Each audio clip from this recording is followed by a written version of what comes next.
Nito nga nakaraang linggo, no, patuloy po ang pangamba para sa ilan nating kapatid dahil daw sa patuloy na pagtaas ng kaso ng Mpox sa Mm. Visayas at sa Mindanao and some other areas. Para lang po mas klaro, sa ngayon po as we speak now, ano ang datos talaga ng Mpox dito sa bansa? Ilan po ang active cases?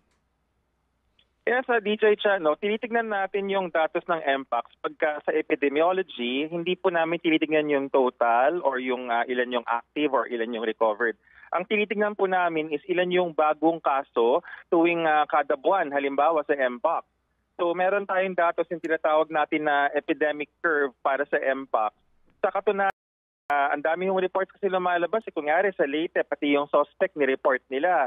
Yung iba naman confirmed. Para hindi po nakakalito sa ating kababayan, pinagsama na po namin. Suspect, probable, confirmed. Makikita nyo po dun sa epidemic curve na ang pinakamataas na bilang ng report natin nung bandang September, lumampas tayo ng 225 cases combined, suspect, probable, and confirmed. Tapos bumaba po yan, makikita nyo dun sa ating graph, bumaba po siya. Nung Mayo, nakaraang buwan lamang, siguro lumampas lang siya ng konti, ng 50. Kumpara sa Abril, na halos masa 60 or 70 cases yung ating pinalo. So mahalaga po yung ganyang impormasyon kasi nagkakaroon tayo ng misconception na umubulusok, na kumakalat. Pero sa totoo po, mas marami po kong kaso ang nai-report nung Abril, hindi naman ho tayo nag-headline.